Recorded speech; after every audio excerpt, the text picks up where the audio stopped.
about to be spoken, and things continue to be broken. I'm becoming broken. This installment of the extreme life of Matt Hardy. We are broadcasting from the Blue Chew Studios. Try Blue Chew free when you use our promo code Hardy at checkout. Just pay $5 shipping.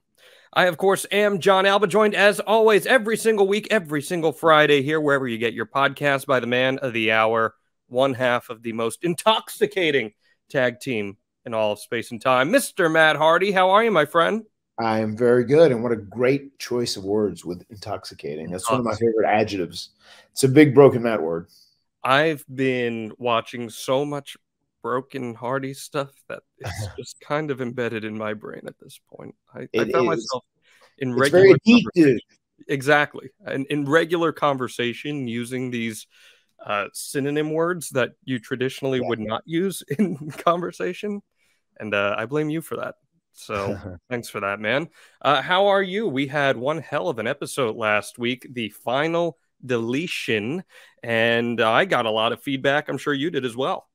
I did as well. People really seemed to enjoy it, especially how we went into such great detail in the final deletion. It was just such a learning experience, and really that is the match that kind of set the tone for what the Broken Universe would become. It was so fascinating getting like you always talk about, like getting the peek inside the locker room in my head, and like that really was very much that, because there was so much context now to everything that we saw with the Broken Universe, and there's still more, because now, as we're going to find out in this episode, you feel comfortable enough to start diving deeper and deeper and deeper into the absurdity. Yes, we definitely knew we had something, as I'd said in the past. During that contract signing, it was such a polarizing response to it.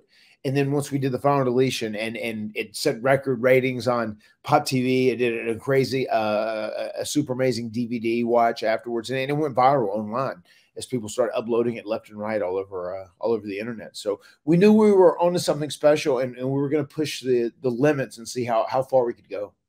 Well, before we get into the meat and bones of today's episode, I want to put this over here, because as this drops, it is WrestleMania weekend, and the biggest thing you can do WrestleMania weekend, especially if you're in Dallas or if you're just streaming stuff, the VIP Super Show, Conrad Thompson has got you covered. And it's a special one, Matt. Supershowlive.com, streaming live on Fight, exclusively on Fight at 8 p.m. Eastern.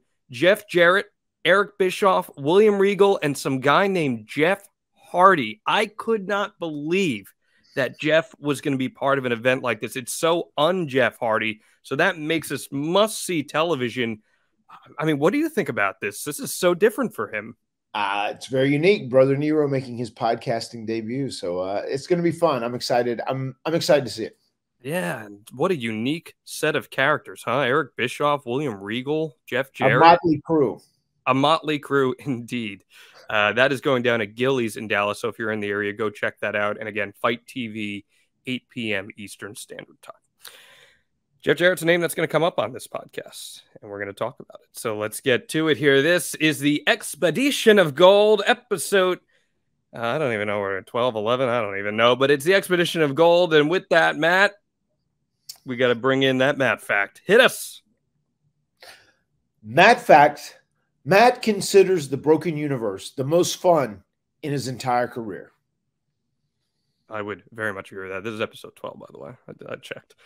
So, okay, this is fun, because this whole run from July until March, I would have to think, as an observer, is probably the most enjoyment you've ever gotten out of pro wrestling. Yeah.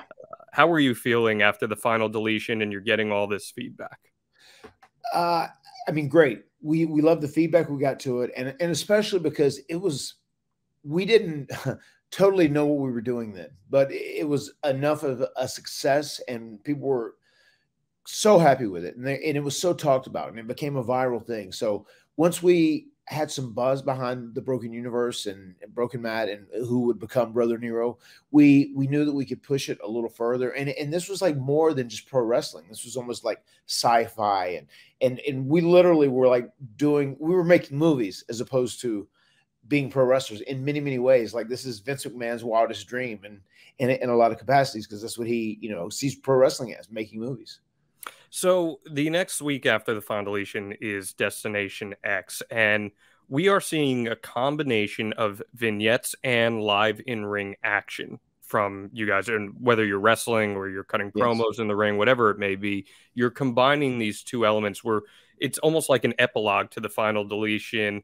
You're talking to the dilapidated boat and you're thanking him for shielding you from Jeff and his attacks. We see you more talking about hating mustard and green beans, and you're going to delete Brother Nero's essence. And that brings you to the ring then. And I want to ask you about that. How did you feel about combining vignettes and these movies, as you just alluded to, and also being in person for these tapings? I mean, I love that. It was a lot of work. I remember they were editing that, Jeremy Warash and Jimmy Long. They were editing the movie theater scene up until the very end, which wasn't even this week, but coming up the following week, I think. There was so much work to be done and all these things. I mean, these guys were working overtime because it was very much a small crew, only a couple guys doing all the work on these things. But I love the actual mixture of it and like intertwining, you know, the vignettes that we had shot or the small movies, the mini movies we'd made, along with like live in-ring action. So Jeff eventually makes his way down to the ring here. You want everyone to see how pathetic and weak and broken Brother Nero is. Yes. Rebby is shouting obsolete at him with no music. I like the presentation of this a lot. This was so different than anything else in pro wrestling. Who came up with that idea to really break, no pun intended, but break Jeff down like that? We definitely wanted to embarrass him and break him. That was going to be the whole goal of this, you know, becoming Brother Nero as well as becoming broken. That was a combination of all our ideas, and that whole scene was really inspired by Game of Thrones. If you had ever seen Cersei when she had to do the walk of shame, you know, shame, that was our inspiration for doing that. And just lo and behold, obsolete became a great buzzword because obsolete is one of Jeff's songs. I'll fade away and classify myself as obsolete. And there was actually lyrics that he had that we could utilize, and that ended up getting over huge. And then also, Rebby is a big fan. Her favorite Twilight Zone episode of all time is the Obsolete Man. So those are all those items combined is what inspired the segment. So did Jeff come up to you and was like, "Hey, we should use this idea obsolete because it's our theme song for this podcast. Everyone talks about it. It's such a jam." Did he suggest to you we should do that? I think we did it first. Okay. I had the word obsolete, and once again, I was looking for archaic words that aren't in circulation as much currently, you know, as other words, to try to just be unique and different as Broken Matt, make everything seem, you know, out of the ordinary. And then obsolete was a word that I had kind of gravitated towards, and then just lo and behold, Jeff said, "Oh, I have a song that actually has obsolete in it. It's in the title of the song." Really? And then I was checking, and I was like, "Oh my God, we need to fuse these together because they're perfect for one another." Yeah, and that line, "I'll fade away and classify myself," it fits so perfectly. Yes. It's almost coincidental. That's crazy. I never put two and two together like that. Yeah. Wow. Yeah, I mean that song had been made shortly before, it's like a year before. Yeah, a year before, you know, but they definitely, the song wasn't inspired by this, which you would think if you heard it, like, oh my God, that was inspired by this wrestling storyline they did or whatever, but it wasn't. The song was already in existence and it fit perfectly. When you break that down and you think about that there's no inspiration from these characters, what a peek into Jeff's mind that is, isn't it? Like that he would write a lyric like that, he would write a line like that. Right. He really is. There's such artistry to what he does. I don't know. This is me just like speaking aloud. This wasn't in my notes or anything. I'm thinking about that as such a music fan. That is really abstract, and man, that just fits so perfectly into your guys' characters. Yes, really cool. Practically perfect. Yeah. Yeah. So there's a really important thing that happens in this segment that after you berate him, you say that you have to make sure that Jeff cannot find any joy in anything.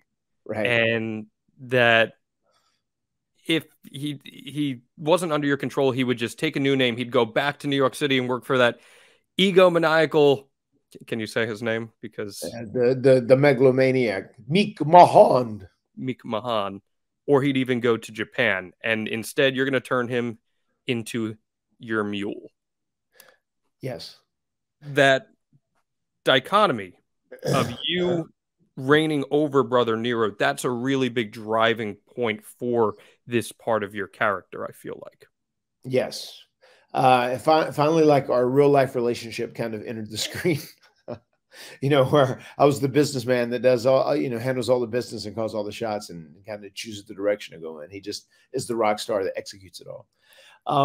But no, it was the funny thing about that is, obviously I'd said, you know, I hate Brother Nero. I have to delete him. I have to end him. I have to erase him from existence, you know, because he's ruined my family tree. Obviously, you can't lose a character like the superstar Jeff Hardy. So that was our way of, you know, making the story have continuity and still keeping him around. And then we wanted to rebuild into another phase of the Hardys. And this was really like one of my favorite reinventions of Jeff. You know, like he didn't do it quite as often or as much as I did because he didn't have to.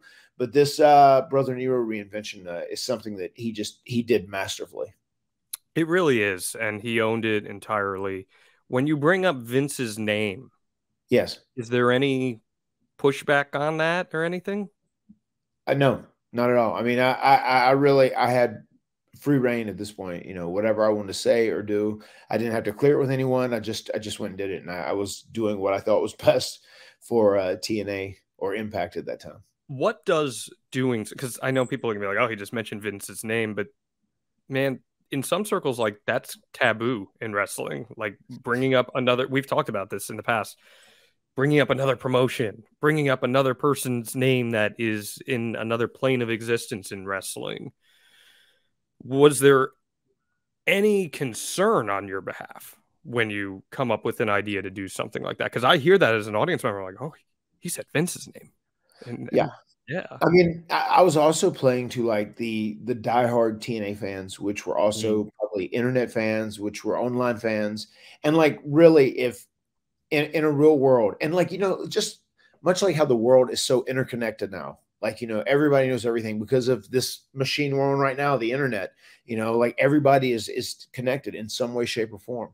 And if Jeff was going to be fired, if I was going to get rid of Jeff, they go, oh, well, you know, he's leaving this territory and he's going back to WWE, or he's going to New Japan, or he's going to Ring of Honor, or whatever. You know, that's obviously what he would do as an active pro wrestler who was at the top of his game at that time, you know. So I just wanted to reference that and do a play on that. Like, this is why I'm not firing him, because he would go to the dastardly Mick Mahan, you know, he would go to the Honorable Ring, or he would go to the Japan Wrestling That Is New, or whatever I said. You know, I just reference those things. And once again, I was very much working for our diehard TNA fan and also the internet fans. The next week, you are on Jeff's property, I believe, and you shoot a vignette where you ask him to replicate his dirt bike jump. Yeah. And he fails. I talked about this last week with you. The callbacks are so great here. This is so important. It's a huge piece of this storytelling. Who came up with that idea, and how dangerous was this? Because he bails out, and it doesn't seem like it's something that's easy to do. Yeah, I know we had talked about doing it, and it may have been Jeff's idea, but I thought it was a great play on our past, and obviously the whole beginning of this whole story in many ways, where he broke his leg, which ultimately led to me becoming Big Money Matt and becoming broken.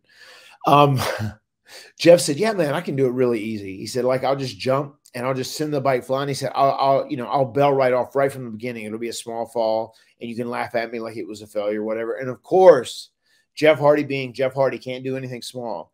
You know, he holds on just a little bit too long and then he takes this outrageous bump. And like, I was sitting there and doing Broken Matt Hardy the whole while and like looking at him and laughing. And like, I know JB could look whenever I ran over to him like that I was worried, but he's like, no, just keep going, keep rolling. Come, stay in it. You know, and I'm going, yeah, you know, doing the whole thing. And I'm like, as soon as we cut, I was like, holy fuck, man, are you all right? Like, I mean, I had no idea if he had a broken hip or a broken shoulder or a broken arm. I mean, it was brutal. And he was like very, very, very beat up from it. Can you imagine if something went wrong there? Like all of this. Yeah. All of this. Everything you put into this is gone.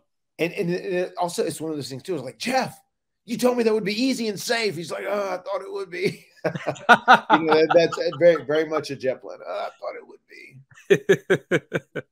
I imagine that's probably happened 1 or 2 times in the ring as well. So yes, many times over. So the next week, EC3, he's just such a intertwined part of this story.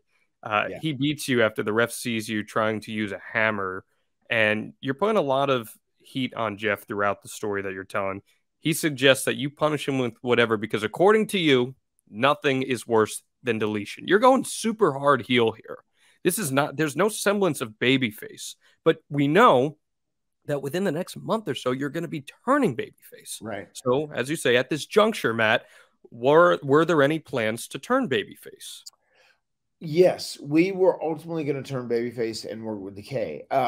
Specifically, how we got there, we didn't have it determined all the way yet. Either people were going to get behind me trying to break Jeff and him becoming Brother Nero, or B, we were going to do a thing where Jeff ends up getting me back on track and stops me from being crazy as Broken Matt, and then we'd go to like a new rendition of the Hardy Boys. So those were our two plans, and we hoped the whole while for Broken Matt driving Brother Nero crazy and having him accept and embrace the identity of Brother Nero. And like in real life, I wanted him to stop going off the top rope every single night, because he would just like beat the shit out of himself. It's like, dude, you're like a big star. You're like Jeff Hardy, and like people are very happy to see you. You don't have to give them every single thing every single night, because it's hard on you, especially as you get older.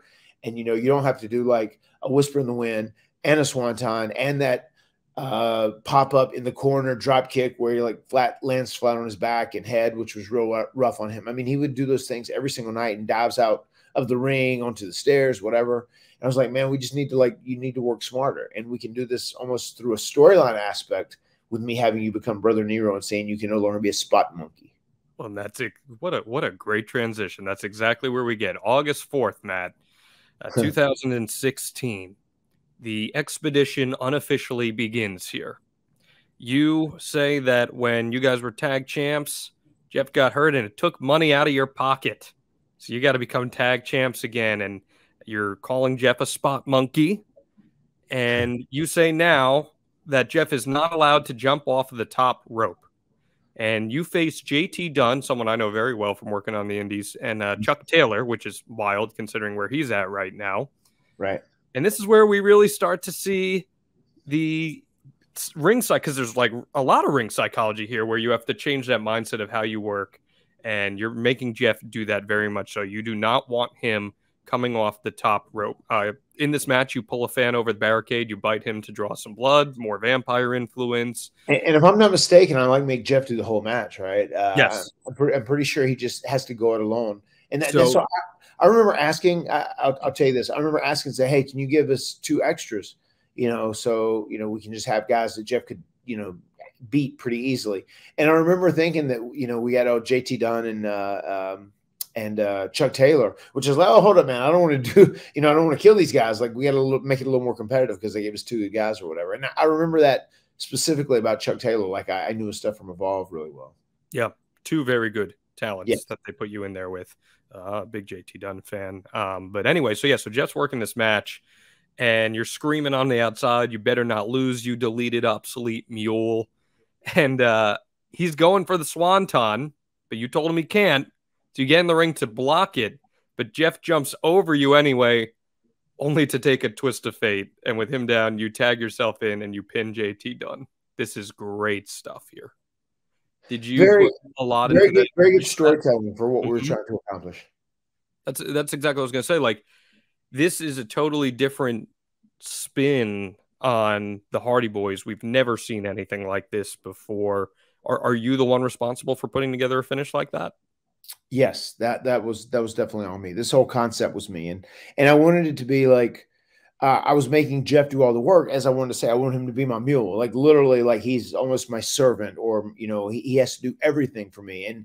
And the reason I wanted him to do all this is he had to make up for costing us the money we lost after we had to relinquish the tag team titles. So it was his job to go out and win these tag team titles again, and he's going to have to go at it alone. And then I was just hoping as time went on, you start seeing the cracks in Jeff, and then eventually he accepts it. And then we, go hand in hand forward as far as being the greatest tag team in all space and time.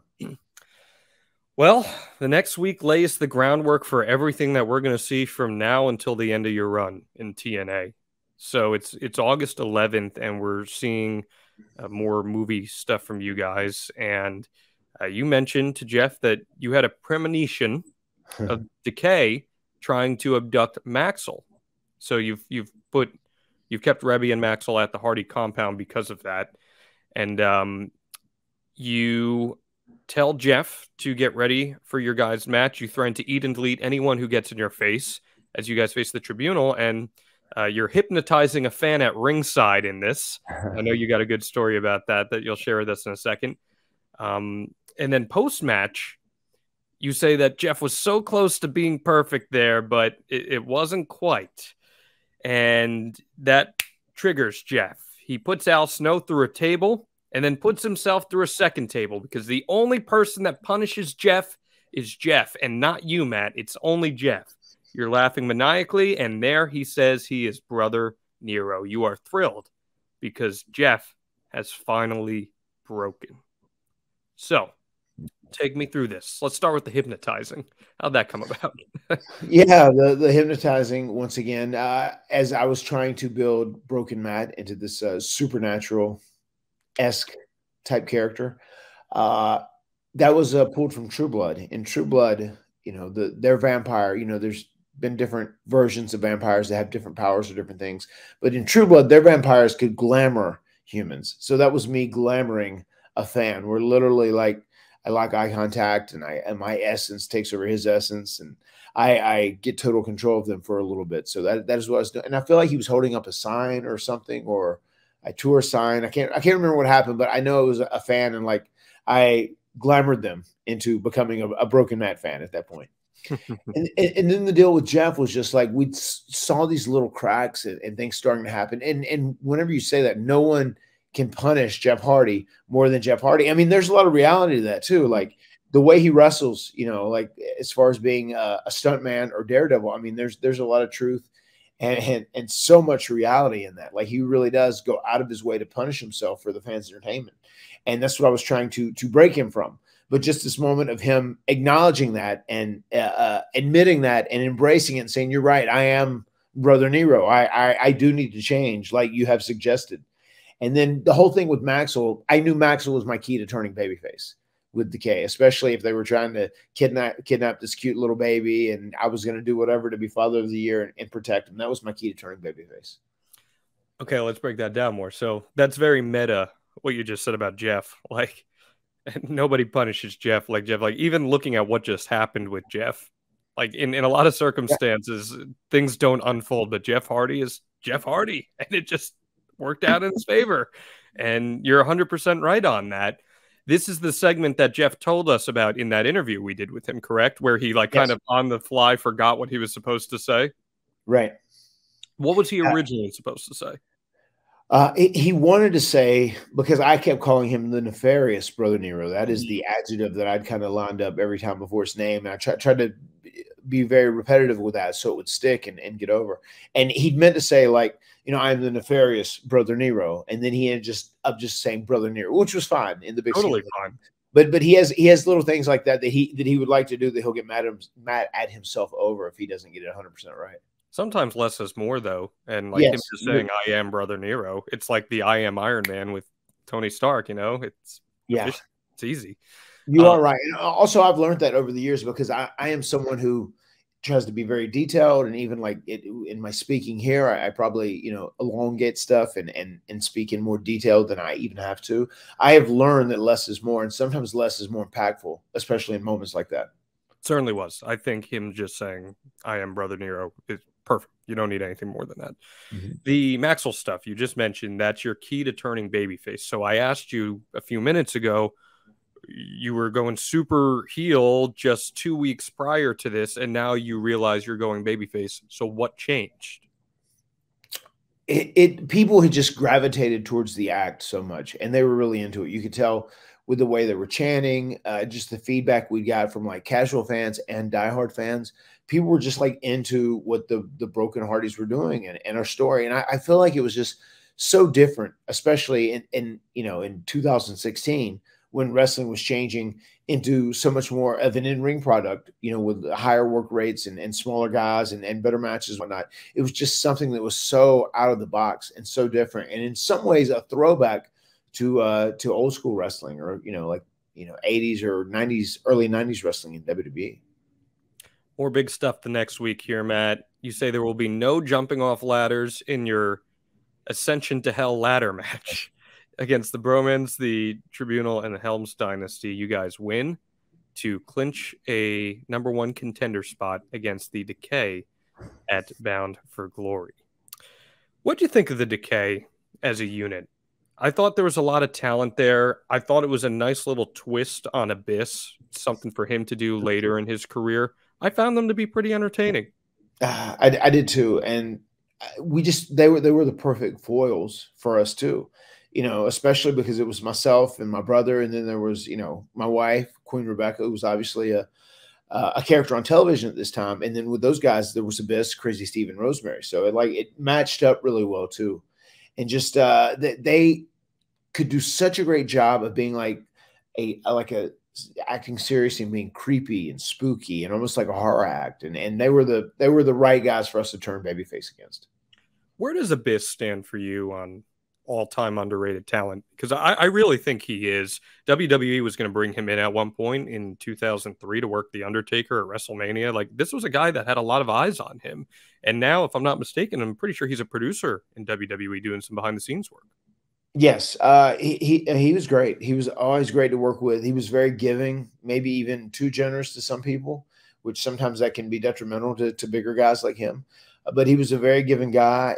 He always worked so hard, and he was extremely athletic as well. For a big guy, he could also move really well, and just a great human being overall. So I have lots of love for Abyss. Yeah. So the next week we have this contract signing for the tag team title shot, or you've got the contract, and right. You say that the titles are decaying and must be saved by your brilliance. And that brings out Jeff, who is kind of speaking the lyrics to the Obsolete song. That's super different. How'd that come about?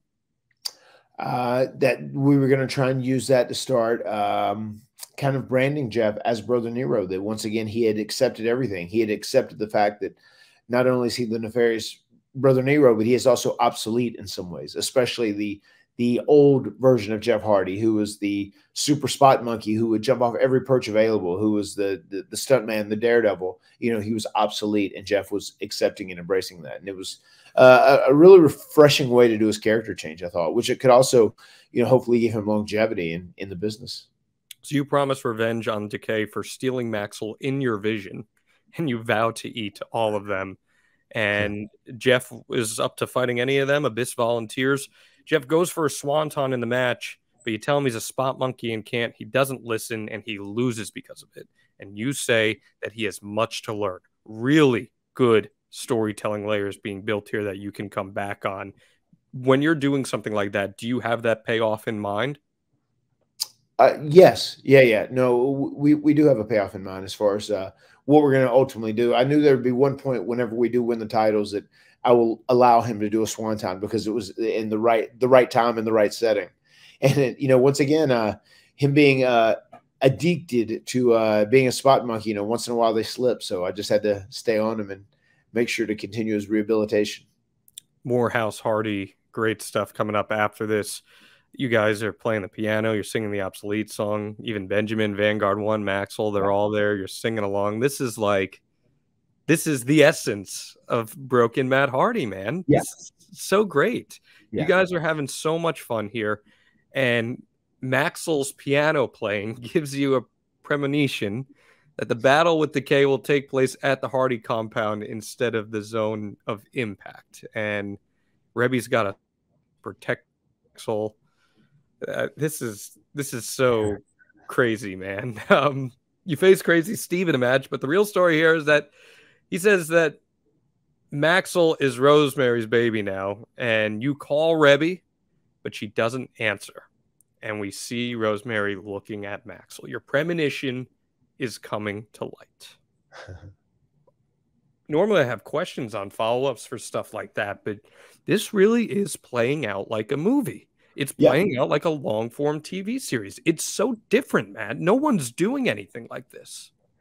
I mean, and still that that is what I want to do. I want to bring back the Broken Universe at some point, you know, maybe even when I'm not wrestling in the ring full time, and make it a small series and try and put it on a platform somewhere, because it was just so much fun. And like I would love to, you know, sit back and hook up with JB, Jeremy Borash, and Jimmy Long again, and really do this and make it into like an entertaining series, because it was so much fun.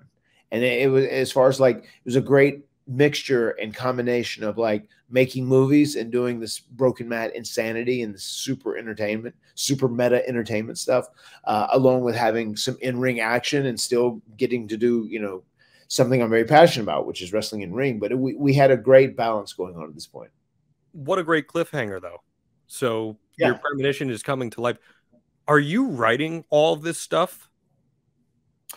Yeah, I mean, the majority of it I am. And one thing, like, I was very adamant about some things. Like, whenever I would have a premonition, it had to be right every time. I mean, that's one of the things that made, you know, the Broken Matt Hardy character work, I think.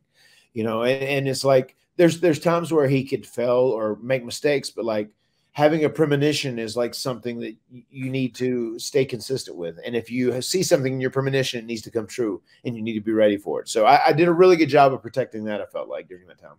And when we talked about it last week, too, it's that same concept. You reward the fans for paying attention. So if the fans are following along to your premonition, they know there's going to be a payoff on that premonition in some capacity. Correct. That builds goodwill with fans, and that allows fans to then invest in your characters. And when fans invest in your characters' money, Matt, you make money. So there you go. Right. So that's how it all works out like that. So that brings us to Delete or Decay. We are not going to go through Delete or Decay in much detail here, because there's totally an episode in and of itself.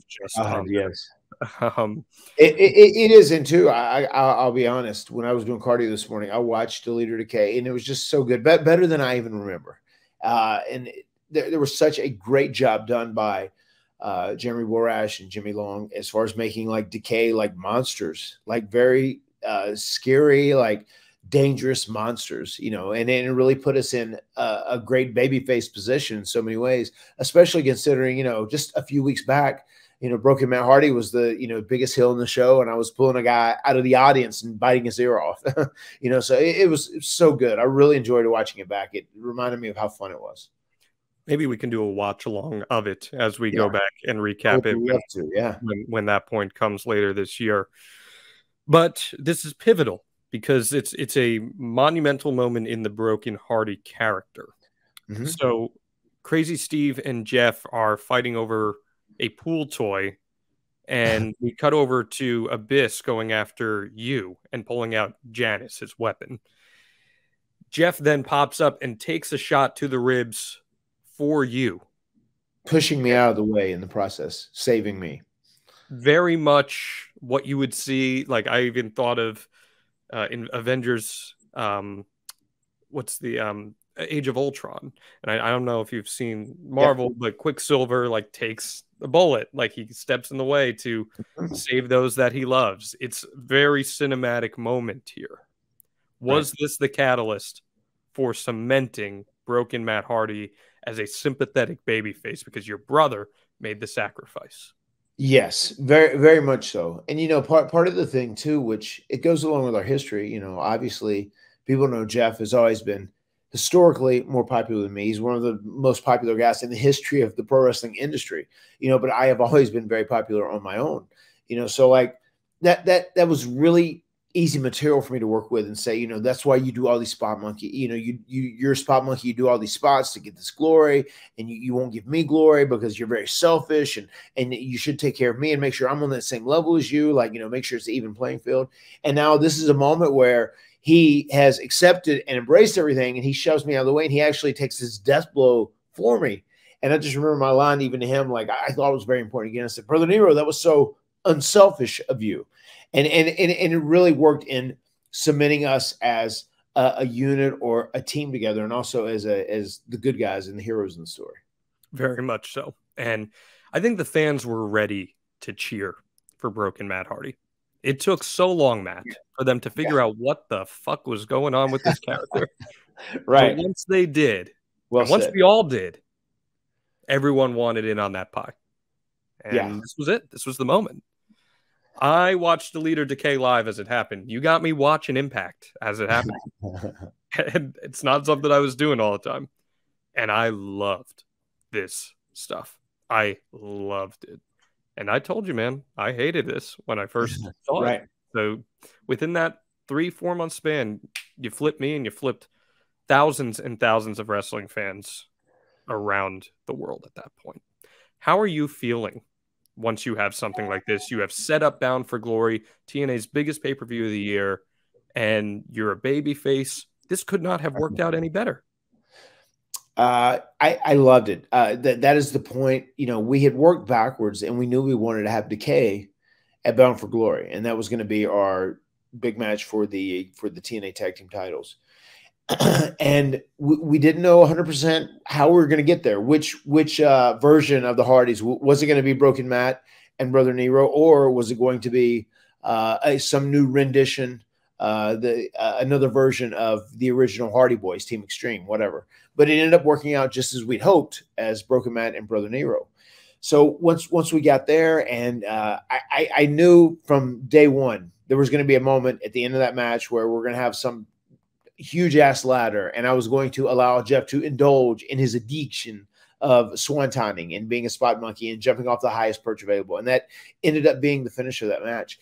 And the fact that we were able to have the match live, but incorporate some of the cinematic aspects of the story that we had done building up to that was so cool. And like, we literally shot that the night before, and they busted their ass working overnight to edit that piece of cinematic match that was inserted in the actual live match during the day. And, you know, we tried to, you know, make sure that we kept continuity on all forms. But the fact that we were able to put that in there really felt like this was a great blow-off match as far as our issues with Decay, as far as like solidifying the story. Not only are we on the same page, but now we've won the TNA World Tag Team titles again, and we also utilized our movie making skills as well in this match. So it had a little bit of something. It had a little bit of something for everyone. It had a little bit of everything rolled up in this combination of the Great War. And then like winning that match and those tag team titles, we knew from there we wanted to start trying to make ourselves into the greatest tag team in all of space and time. Yeah, and even to mention too, like before you even got to the Bound for Glory Great War stuff, like that's where we see the Lake of Reincarnation, where Jeff is thrown in and comes out as the immortal Jeff, which I love so much. And you referenced that on our interview with him. And that's just laying all this. We got the Smoking Joe Frazier stuff with the kangaroo. Yeah. Can you tell us about that? Because that is one of the most asked about things we get. I mean, I'm sure it is. I mean, we're both insane. Obviously, we're pro wrestlers, so. but I do have to tell you. I mean, that is one of the most frightening things. Every time we would do it, like we fought with Smoking Joe quite a few times. It was so intimidating. The deal with Smoking Joe is he was a kangaroo that was a little older, that was pretty tame in the big scheme of things, is what the people at this zoo. It's a local zoo that is about 20 minutes from our place, just kind of out in the middle of nowhere. And whenever we would have these shots with Smoking Joe, the rule was like we could protect ourselves and defend. Obviously, we can't hit Smoking Joe, but he can hit you. You never knew what you're going to get. I mean, he literally might just kick the shit out of you. He might not want to fight or do anything. He might not want to be active. There was one time where he took his claws and he like scraped the shit out of me and my arm and back, and some footage that had never made air. So it was always like it was always an unknown. You never knew what you're going to get into when you had a little live animal. Yeah. So it was one of those things too, man. Like they say working with animals is very tough in show business, and I can vouch for that. It was also very intimidating. Very intimidating. I mean, I would imagine. How much stuff is being shot that's not making the air?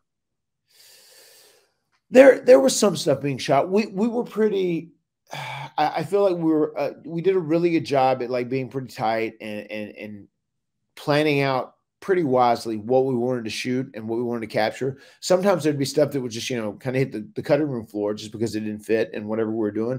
But the majority of stuff, I would probably say 90% of the stuff that we shot made air. Yeah, that's pretty cool. Yeah. So we get the Bound for Glory Great War, which is an episode in and of itself as well. This, by the way, the Great War is my favorite segment in TNA history. Oh, that's cool. Very cool. Genuinely. It for me, that broke barriers, like combining a cinematic match with a real match.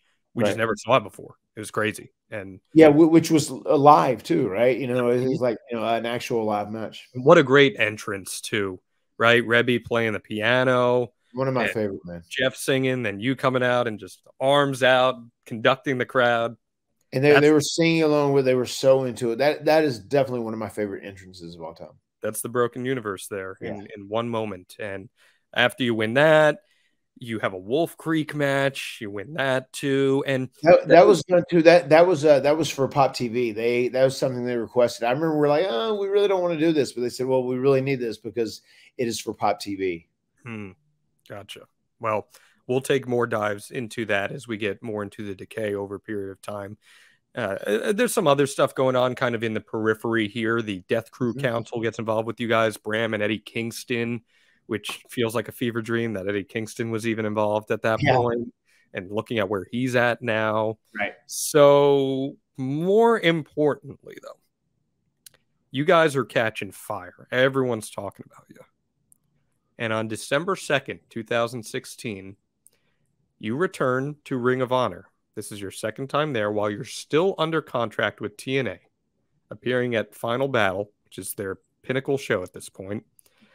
And you are in a video message addressing the Young Bucks and the Briscoes. That place in New York City went absolutely insane. How did this come about? Because this lays the groundwork for the most pivotal 4 months of your life. Yeah, I had been talking with the Young Bucks pretty regularly at this point, and we had started planning and plotting out to do a Ring of Honor TNA Impact crossover angle, and it was starting to work, and we were starting to mend the broken relationship that they'd had.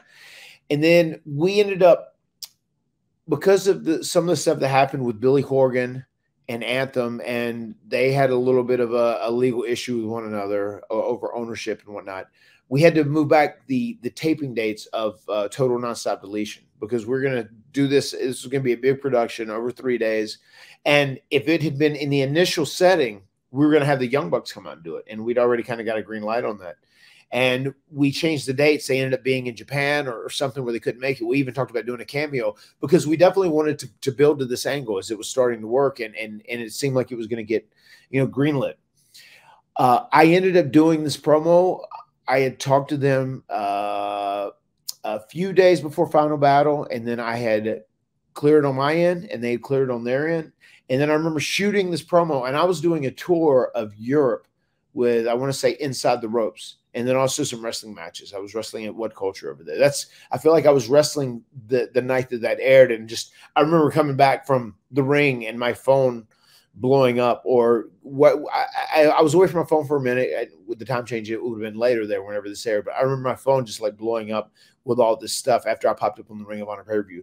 But we were this close to this not happening, because Ring of Honor, for a second, they're like, well, what are we going to get out of this? Is there going to be a payoff? Is there going to be a payoff?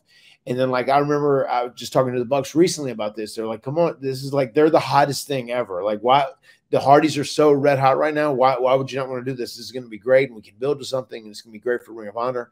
And then even John Gabrick, too, was having second questions about it, and I had to talk him into letting it happen. And literally, we had set it up. We were going to do it, and then it was set, and then everybody had reservations about it, like hours before the show, and we literally got it greenlit probably an hour before it actually aired.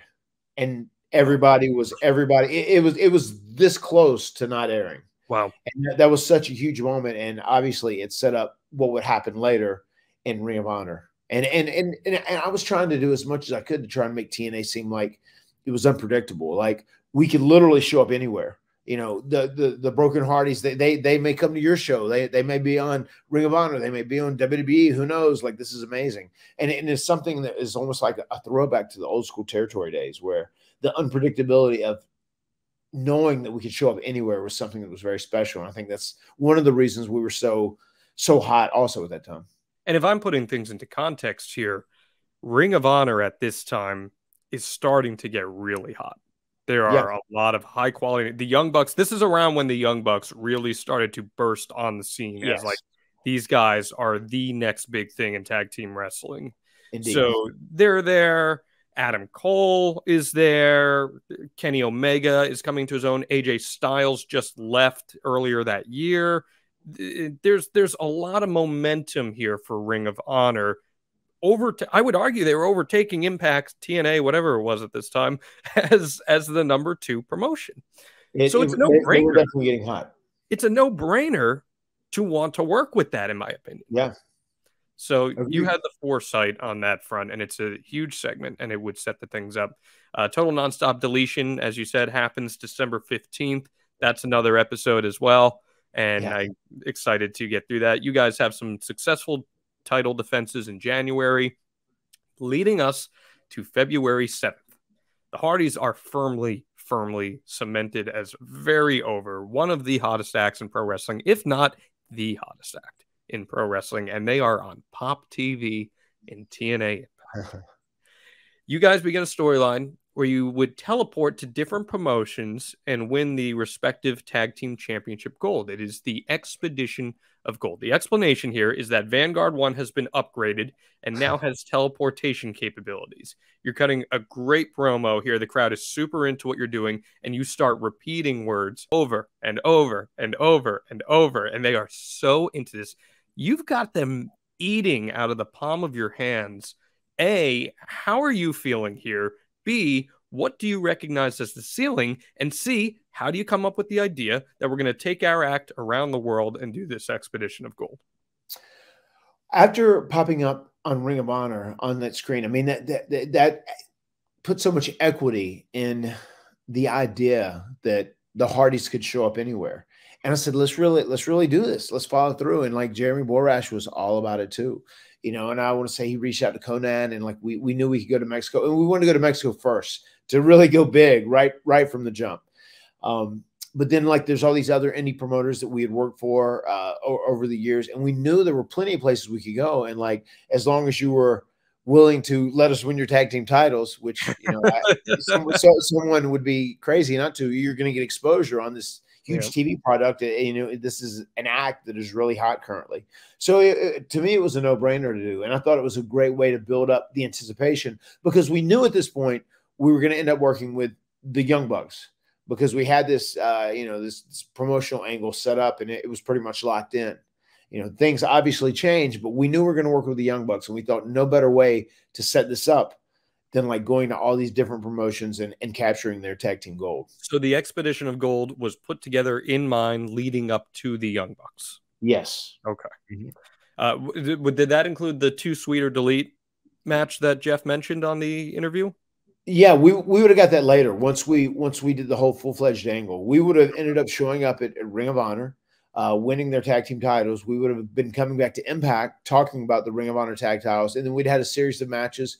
They would have probably won, you know, the Ring of Honor titles back, or they would have won the TNA World Tag Team titles, whatever. We're going to just do a long series of matches with the Young Bucks in this interpromotional angle. And 2 Sweet or Delete would have been the name of our cinematic match. What is important to recognize here is that you guys are doing these expeditions and getting to work with all these independent promotions, while overhead in Impact, management is quarreling. It is changing. It's hard to even say at this point who is really in charge. Because of the chaos going on, does that give you guys more leeway to kind of do whatever you want to do with this stuff? Well, I don't know if it was the management quarrels that really gave us the leeway. I think we were just kind of trusted, especially with JB, Jeremy Borash, kind of like who's trusting you then? Who is being like, you guys go out there and do what you want? I mean, literally, he would know how much time we had on TV, and then myself and Jeremy Borash would determine what the segments would be, and we would go out and we'd film content, and he would put it together. I mean, he literally, whatever we wanted to do, we could do at that juncture. But I guess what I'm asking is, we know Jeff Jarrett's coming back into the fold here. There's all this Anthem stuff. Billy Corgan, he was on his way out. Like, who is allowing you guys to do this? I mean, at the time, Ed Nordum was the guy who was kind of representing from Anthem, but he knew nothing about wrestling. He had zero wrestling experience. So he literally just said, okay, you guys do what you do, and make it happen or whatever. I mean, Big was still there too, in a capacity, and he was probably our main contact, or the person that we spoke with or talked to. But it was going through lots of changes, and it was just like, you guys kind of do your thing. We were trusted, and they would let us do it. And even when Jeff Jarrett, in our first few conversations we had with him, he was all behind the Broken Universe stuff, and he had a lot of great ideas. Even when I wanted to do different changes, like how Matt had amnesia for a little while, Broken Matt, and then during that period when I had the amnesia, it was like a different concept to keep Broken Matt fresh. I wanted to keep like changing so that Broken Matt wouldn't be oversaturated, so it wouldn't get played out. And even when I did the King and Gold, is kind of what I was doing at the very end, right before we left, and I was going to get back to another Broken Matt thing there. But I remember there was one point where Jeff Jarrett said, "Oh, for creative, I have this great idea for this celebration, for the King of Gold celebration," and he had ideas. He was all on board with doing all the Broken Universe stuff, though. Okay. So here we are, February 7th. Where are you contractually with TNA? So we had spoke with Ed Nordum. He had came to our house, and we had a long sit down talk with him, kind of about what we want to do, this, that, and the other thing. We talked about money, and we had pretty much verbally agreed. I want to say that was out there. It said we'd verbally agreed, and we'd said, like, as long as we have this money and kind of the schedule, and I actually wanted to even do more of creative for the whole show across the board, and that was kind of going to be part of the deal as well. And we had pretty much said we're going to sign as soon as they get all their ducks in a row. Okay. And then we waited on this contract for a long time, and ultimately what ended up happening, from what I understood, is like Jeff Jarrett was working on trying to tighten up the budget in the company. So there ended up being some changes and some disputes there between us. And like, once again, Jeff Jarrett, he wasn't in the best place in his life at that time. He's so much better now. So we collided a little bit, like from contractual stuff and creative stuff. So that's all going to kind of unfold in a 3-week period here. But while that's all happening, you guys are on the expedition. You show up in Tijuana. It's the Crash. Conan was there. He's the intermediary between the two promotions. And you guys work your way into a vacant world title match with Super Crazy and Juventud, which, again, fever dream, right? Like, who would have ever thought something like this would be happening? I want to tell you a quick story about this too. We went to Crash, and it was very much Mexico and like Mexican wrestling, like very much on the fly. Like, we were going to wrestle Juventud and Super Crazy and win the tag titles, but then they changed the match to like a 4-way, like 2 segments before us, and there were like 4 teams out there, and we went to the ring, and like the majority of the guys spoke Spanish, some of the guys spoke English, and we had no idea what was going on. That was literally, we were like calling this match in the ring and like just doing stuff. We had no idea what was happening during this match. It was one of the most insane matches I've ever been in. But I did love the fact that like we walked around outside the arena, and we came through the arena, and the fans were just going ape shit. It was so hype on that level, on that capacity. But when it came to the actual in-ring and the match, and we had no idea what was going on. It was all crazy, and it had all been changed last moment. I watched it back, and they pretty much cut the other teams out. It's pretty much just you guys and Juventud and Super Crazy in the videos, so it makes sense. Yeah, and once again, that's where we had the benefit of JB controlling what was going to be on TV and what wasn't. But this is so unique because you guys aren't having matches in Impact, but you're having matches in Impact, right? Like, it's so different. And I love this. Vanguard 1's flirting with the ladies in the back, and he steals their tequila. I mean, this is such great creative. And we see a trope that develops here, where every time you guys teleport, they do like a jump cut, and everyone in the crowd has no idea where you've gone. They're all freaking out. Would you guys, like those reaction shots, like you even did it in the Impact Zone, would you just tell the audience, react like you have no idea where we went? Yeah, they were great. I mean, they were very happy to play along. We would just precondition the crowd like, hey, this is what we're going to do. And then whenever we cut back and we'll give them a cue, you guys act, oh my God, what happened? Bewildered. And they were great. Oh, yes, bewildered. Yes, that's good stuff. The next week, it's Mid-Atlantic. You win those titles. And this is so cool, man, because these indie shows, the crowds are going nuts to see you. The boys in the locker room are super involved in these segments. You're showcasing indie talent on Impact Television. How did all these arrangements come about? I mean, it was very easy, actually. I mean, those were just dates I was able to set up. Some of them may have already been like booked organic dates because I was still doing indies at that point too. And my brother was still doing some stuff with me because we were allowed to do that, obviously, with TNA. So I feel like we tightened up the schedule a little bit, maybe changed a couple dates around it. And, you know, we told them like, hey, if you guys are down with this, you're going to be on TV. So it's going to be great exposure for your promotion, you know. So most people were very happy to jump at that opportunity. On March 2nd, it's MCW, a very popular independent promotion. You have Senor Benjamin take out the Appalachian Outlaws with a taser, and you face the Ektaraj for the National Tag Team Championship, and it turns into a flea market brawl. There's fireworks. Benjamin is super involved with it. This is extremely entertaining, this one, and you guys do a big family celebration at the end. That was perfect, man. You could not ask for this to pay out any better. Yeah, that was so fun. You know, we had already had everyone booked there because they wanted the whole house Hardy to be doing the autograph signing.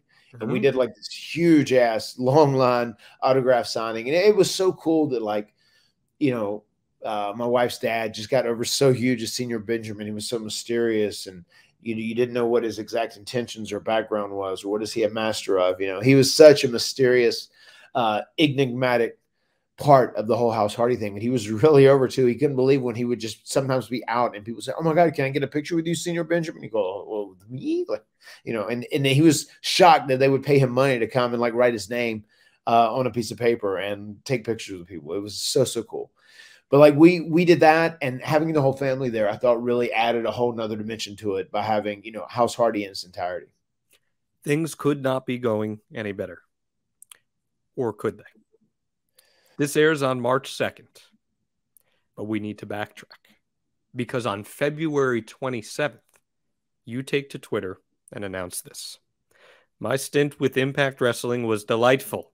Exceptional talent in locker room, a great respectful team that worked hard in tough times. I wish Impact Wrestling all the best going forward, especially the industrious talent. I hope they are all treated with respect and fairness. That is your departure from TNA, Impact Wrestling, whatever it is at this time. Rebby takes to social media and puts some people on blast.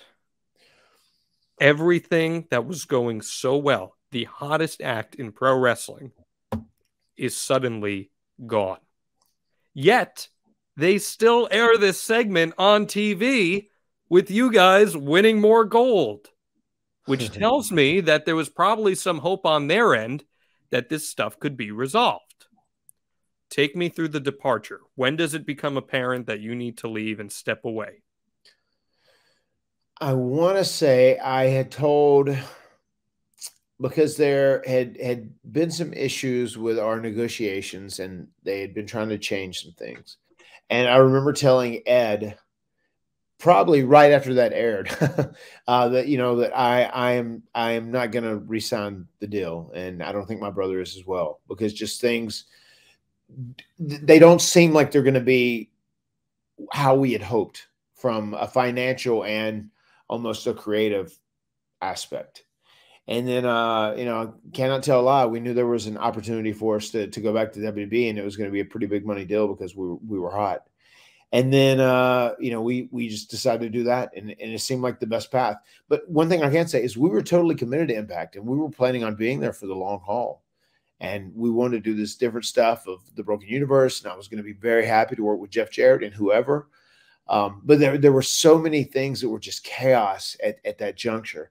And I'll never forget whenever we said we weren't going to end up signing the new deals that we talked about or whatever, we offered to come to TVs that next week. And I said, we'll drop the titles to whoever you'd like us to drop them to. We'd be more than happy to. Like, do business the right way. Do business the right way. And Jeff Jarrett ended up responding, said, no, we don't want you to come back. Or maybe Ed even said, like, Jeff Jarrett said he doesn't want you to come back. We don't want you to come drop the titles. We want the title sent back. And Shane Helms, who was our buddy and who was a producer and agent at TNA at that point, he ended up driving to our house and getting the titles back and taking them down there. And I feel like he got a lot of heat over everything with us. He was the one that they could kind of take it out on, I guess, because he was, you know, best buddies with Matt and Jeff Hardy. So he kind of like took the blunt of the punishment that they couldn't punish us for, I guess, after we ended up leaving. So yeah, it was such a weird deal too. They did like a deal where we were teleporting, and then they had Decay show up. You know, like they took the titles from us, right? And you know, so somewhere in teleportation in the middle of space or whatever, which was interesting. But I mean, we legitimately like said, you know, let us come drop the titles, and even after we were off contract, we could do it. And also, people with WWE or Ring of Honor, that everybody was going to be cool with it, and we wanted to do things the right way. But they were adamant that they didn't want us to come back to TV and drop the titles. I don't know if they thought we were going to try and pull something or what, but we were literally trying to do business, you know, the right way. How bittersweet is it when you come to the realization that this thing that you built and put so much love and effort to, as we've been recapping on this series, this is a 1.5 year plus long ordeal here, almost 2 years. How bittersweet is it when you see it end on these terms without a proper closure? Yeah, I mean, it was disappointing because we really were looking forward to staying with Impact and doing our deal there. Like, I mean, I think if things would have worked and all the, you know, all the stars would have aligned or all the planets would have aligned, you know, we were cool with being there for the remainder of our careers because we were just having such a blast. It was so much fun, and it was one of those deals where it didn't feel like a job. It didn't feel like work. You know, what is it they say? Like, you know, if you go to work every day and you're having fun, it's not truly a job or whatever. It was that kind of environment there up until the end. And then things started changing a little bit. And I don't know, I guess, you know, people say things happen for a reason. I don't always like that. I think sometimes people use that as an excuse, but I think in this scenario, things happen for a reason. Yeah. And I want to reiterate, because you have reiterated this to me too. Like, you and Jeff Jarrett now are on good terms and everything's good. And yeah, and even like we went back to Impact, and you know, I saw Ed Nordum whenever I went back with Private Party, and we were doing that crossover with AAW and Impact, and just to sit back with him and have a meal and catch up, and we actually talked to him afterwards. I met him in Toronto when I was there for a WWE house show, and we took a photo and I endorsed him, and you know, whatever kind of bad business dealings we'd had in the past, you know, I want to do everything I could to repair that and tell the people, like, yeah, support Impact Wrestling. These guys are really trying to build a nice place for guys to come in and wrestle and make money and, you know, apply their trade. Yeah. So on next week's episode, we'll get into the nitty gritty of all that creative stuff, because that is a major legal holdup that has ramifications on the pro wrestling industry, quite frankly. So we'll get into the nitty gritty of that, but I want to run through some notes from the Observer here real quick as your contract comes up, and you just tell me if it's Matt Fact or Matt Fiction, more or less here. So TNA was insisting on you guys signing exclusive deals. Matt Fact or Matt Fiction? Matt Fiction. We're still going to be able to do other stuff. Okay. You guys, especially you, were not happy about the new creative team that was coming in. I had some issues, but I felt like I was going to pretty much be a part of it too. So I don't know. I mean, that's maybe somewhere in the middle. That's like Matt Middle. Okay. You know, middle. You know, a little bit of fact, a little bit of fiction. Matt Middle. The Hardys wanted creative control written into their TNA deals and were turned down. That's Matt Fiction for sure.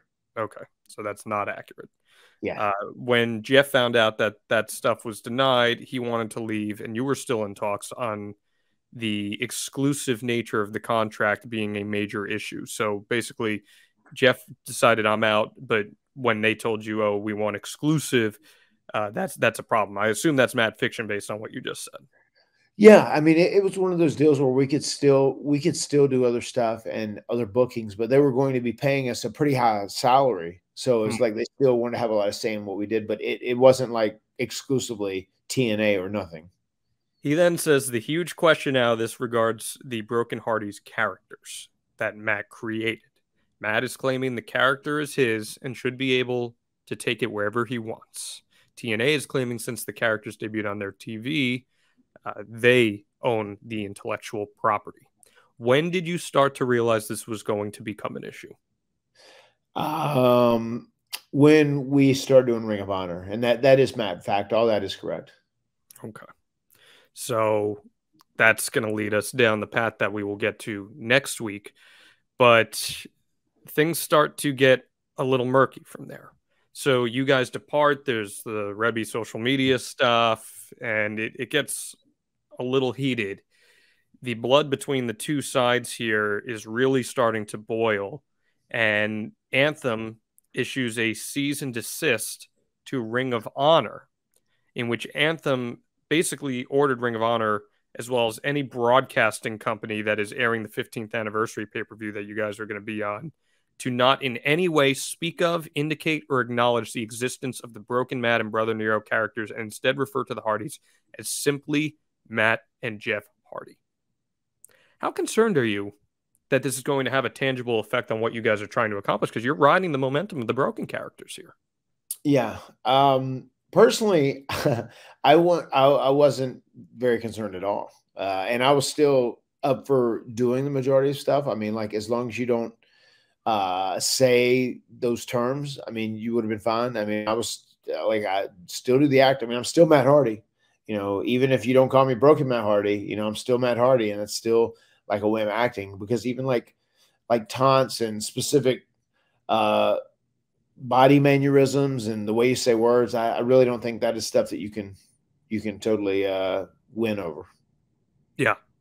It's something that you can lean into and just do your own variation of in some way, and they can't really come after you for that. I mean, I wasn't sweating. The people like Joe Koff at Ring of Honor was very concerned about it, and he just asked us to make things as simple as possible, which I understand. From a business perspective, I obviously get that. So we dialed it down a little bit, and we worked as more of a regular Matt and Jeff. I just still did the delete taunt, and I did some of the things that were, the Broken Matt body mannerisms. And we still went at it like that. I think it's important to put in perspective too. We're talking Ring of Honor, which was owned by Sinclair Broadcasting Group at the time. Sinclair is a massive, massive, massive company, just enormous. Yeah. And then you have Anthem, which is a pretty big company in its own right in Canada. So you don't want to get into a legal battle there, because that gets really murky. So I understand the hesitance on Ring of Honor's part in that sense too, even with a big company like Sinclair. So you guys are the only team recognized as both the TNA and Ring of Honor World Tag Team Champions simultaneously here. But as you said, the titles are just dropped without any explanation, really. That Decay just kind of take the titles via teleportation, which is a new for wrestling, I guess. First ever time. Was there more stuff filmed that never made the air of you guys on your conquest here? Yeah, there was more content that never made air, yes. Okay. Because you worked in several other promotions as well that you guys picked up championships from. We did a couple of things. I know they didn't show. There was one that had been made for air that JB had shot that they just didn't show, because that's the one that we teleported from the pool and ended up being intercepted by Decay, and they showed up with the titles, as opposed to where initially they were going to cut to us showing up at the arena and winning another set of tag titles. Yeah, on the March 16th episode of Impact, Bruce Pritchard cut a promo in the ring, said the tag team titles are won in the ring, not in space. And he, of course, played upon your greatest tag team in all of space and time. And yeah, so that was a pretty emphatic way of saying the Hardys are gone here and they're not coming back. So you guys beat the Young Bucks? Yeah, but we show up after a Young Bucks match in New York City, in front of a amazingly enthusiastic, white hot, New York City crowd. And it's so funny thinking back to how hated and despised Big Money Matt was when he first started there, to how beloved Broken Matt and Brother Nero were whenever they showed up. Especially following, we had done that teaser, in Final Battle. Once again, at that point, we were planning on being with Impact for the long haul. We were going to do this, interpromotional angle, between Ring of Honor and TNA. But then, we ended up just going to Ring of Honor, and we worked about a month with them, as we had about a month to fill before we were getting back to our next day job. In a company built on reality wrestling, the Broken Hardys come in and turn the world upside down. Yeah, yeah. And it is wild to think about. And yes, Matt, it does set you up for a new day job. You signed the biggest contracts in Ring of Honor history, according to you guys. And I don't know, something tells me that may or may not be accurate. But, you can may be Matt fiction. It may be Matt fiction. That may be Matt fiction. Gotcha. But it does set us up for one of the greatest moments in modern pro wrestling history. That is not hyperbole. It is very much mad fact. And that's what we will cover next week on the final edition of our Becoming Broken series, WrestleMania 33 in Orlando, Florida. What can we look forward to, Matt?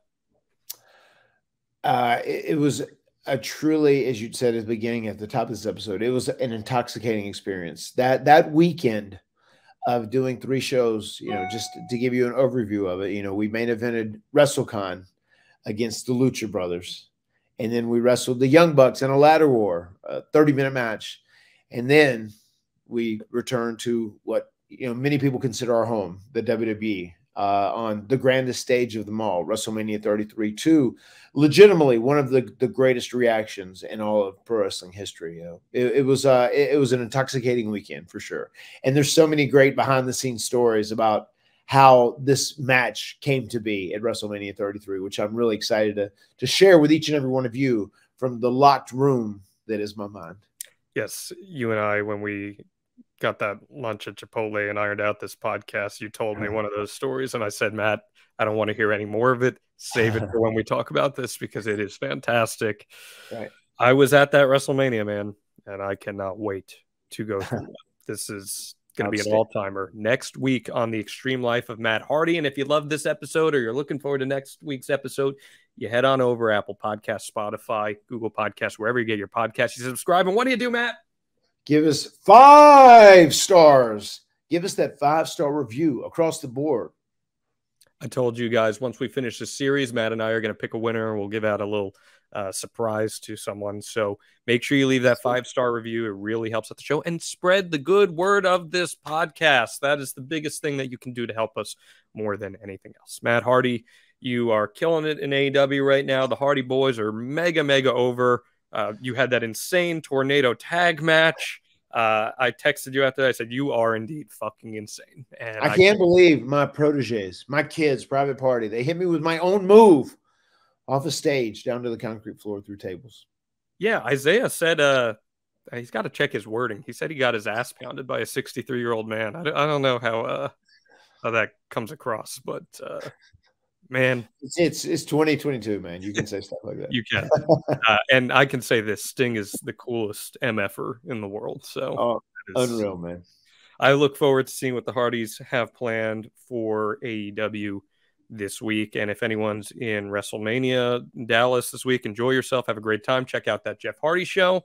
Yes. And we'll see you next week here on the Extreme Life of Matt Hardy. The words have been spoken. Things one more time will be broken. Matt, I appreciate you. And we'll see you all next week right here. All right. Thank you, John. See you guys. Thanks, everyone, for tuning in. Deletion!